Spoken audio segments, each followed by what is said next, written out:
Welcome to Pick Up and Deliver, the podcast where I pick up my audio recorder as I step out of the store and deliver an episode to you while I walk home. I'm Brendan Riley.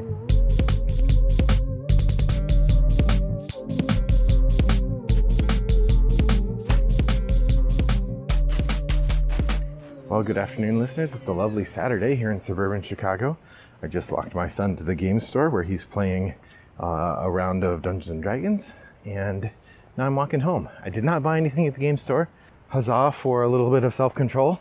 I also have gotten a lot of games in the last 2 months, so I don't know that I need to I don't know that I need to buy games every time I go to the store. I've been trying not to. So, given that I haven't seen you in a while, I have a lot of updating to do in terms of things I've watched, things I've done, things I've read.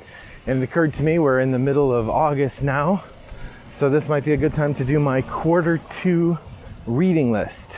For those of you who are new to this kind of episode, each quarter of the year, I do an update about the books that I've read this year, and I have been breaking those up by quarter just so that I don't spend too much time on any one. I don't do too many episodes about any one thing.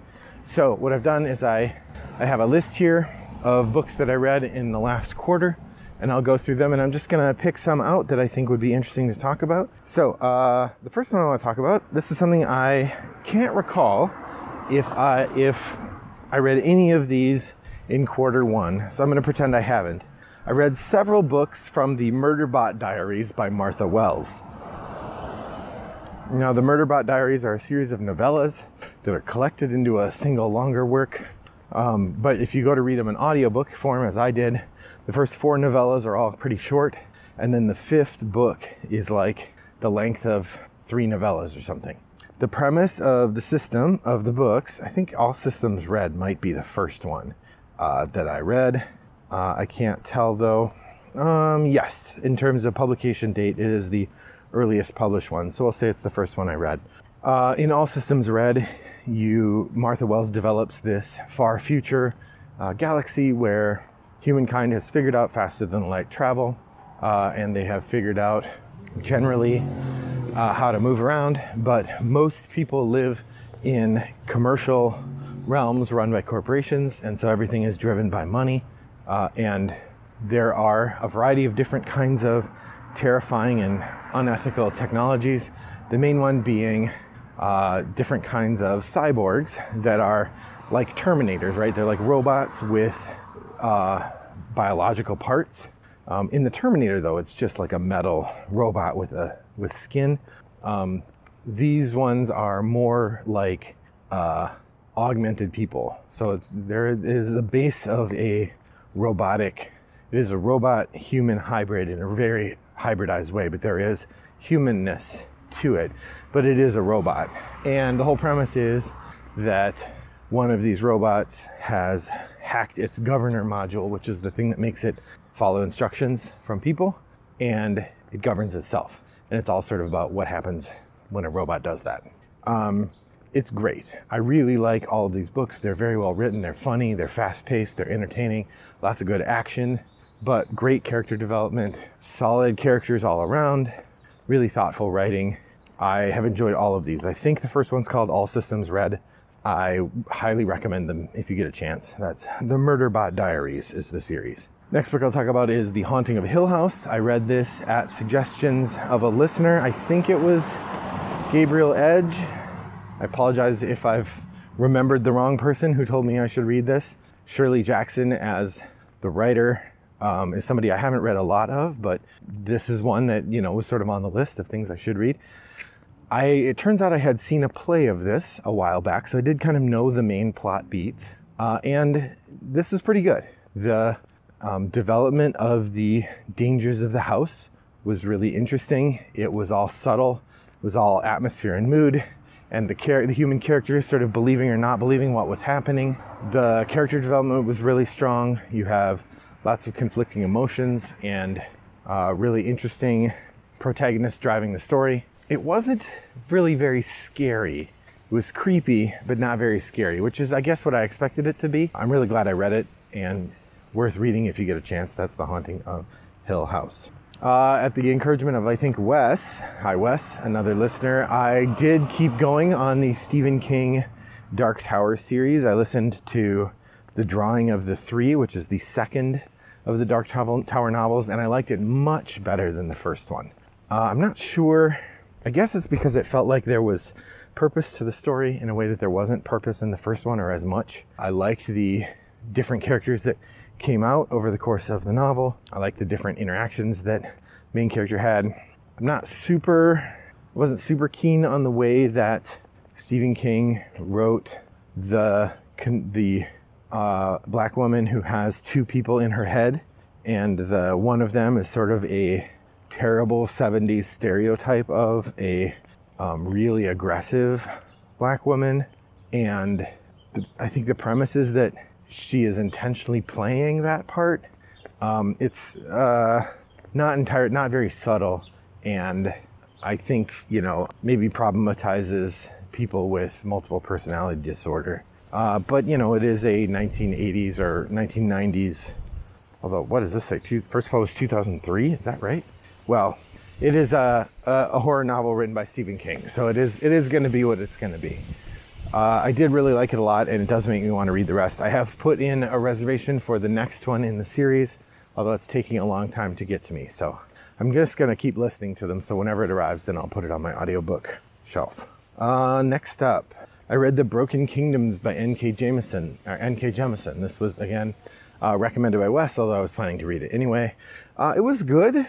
I did not like it as much as the first book, The 100,000 Kingdoms, I think it was called, in this series. It was a very different story. I expected it to be more of a direct sequel, and instead it was like the story continues, but through interaction with other characters in different parts of the world. So, it was good. I definitely liked it. It's definitely going to read the third one in the series, but it didn't grab me quite as much as the first one did. I read Calamity by Brandon Sanderson. This is the third and final novel in the Reckoners series. Mostly I read it just to see how the story would come out. The complaints that I had about the previous ones follow through to this one as well. But the story wrapped up tidily, and it again was an enjoyable, rollicking ride. So worth looking at. I listened to Termination Shock by Neil Stephenson. Termination Shock is one of his more recent novels, I think. I've sort of lost track of his writing. Basically, since Anathem, every now and again I'll read something that he's written, but I'm not following him with the same fervor I did when I was younger. I don't know if I've grown out of that particular slice of male techno enthusiasm, or I'm not sure where the slippage is, but, as always, every book of Neil Stephenson's I've read involves skillfully crafted characters and an intriguing story, and this was certainly no different. In this one, it is in the near future world, dealing with environmental collapse on a global scale, and there's a sort of bombastic Texas billionaire who decides to try to solve the problem himself by shooting giant slugs full of sulfur gas into the upper atmosphere, which of course lowers the amount of sun coming into the world, and he's trying to reverse global warming, basically. It's a really interesting book, very well written as always. He's got a bunch of different characters, and their stories sort of weave together as the novel goes along.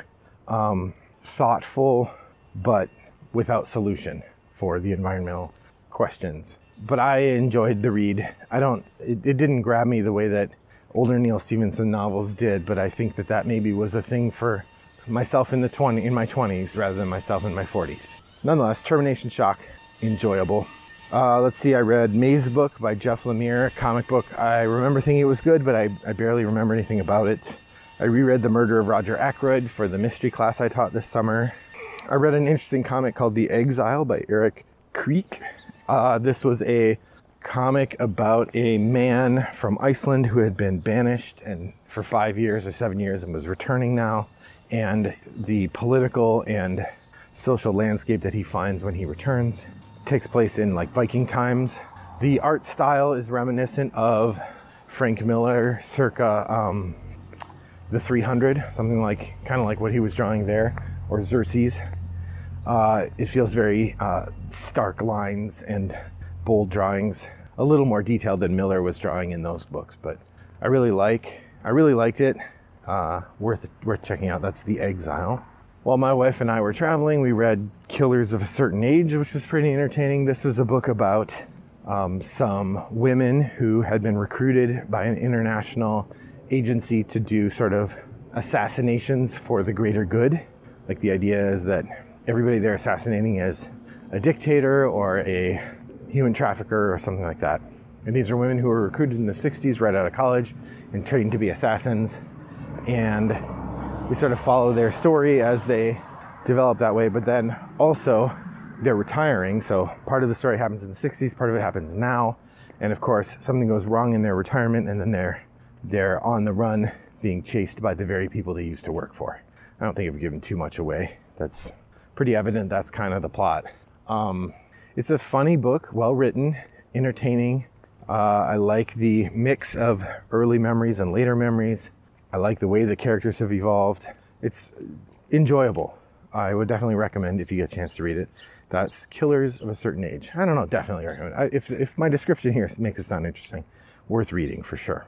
I read The End of All Things, which is the last of the Old Man's War series that John Scalzi wrote. I liked it just as much as the others. I liked that whole series and was really happy with it. I'm kind of bummed I've finished with it. I'm going to have to go back and find some other John Scalzi stuff to read now. But yeah, I really enjoyed that.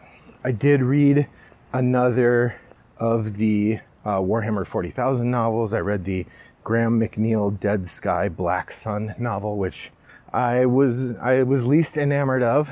I thought I liked the other novels better. This one was not as good. In this one, our main character and some of his friends get stuck on a train to a chaos world, a death train to a chaos world, and they have to go in and try to kill or rescue somebody or kill somebody.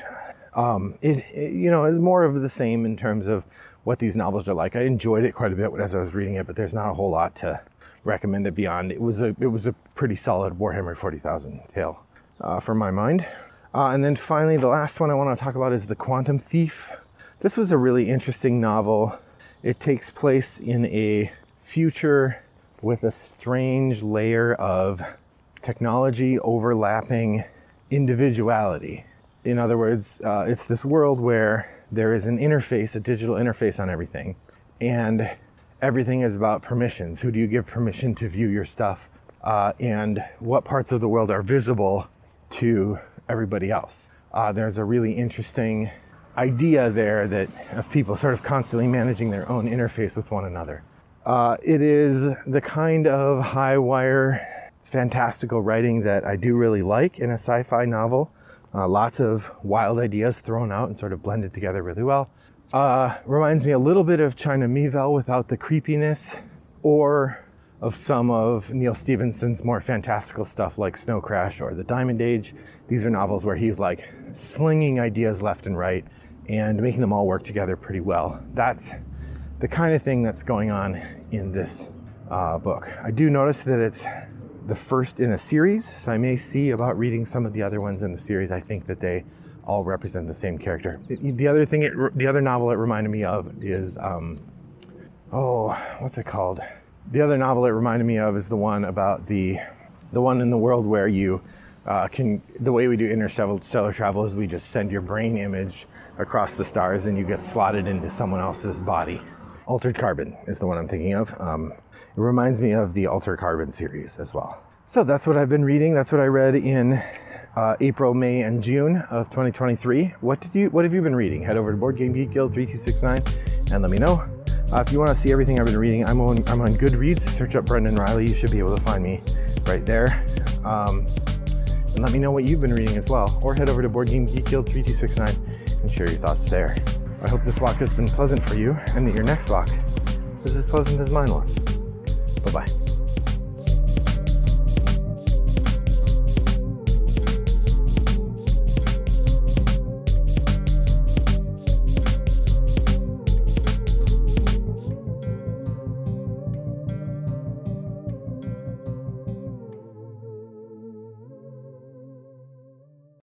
Brought to you by Rattlebox Games.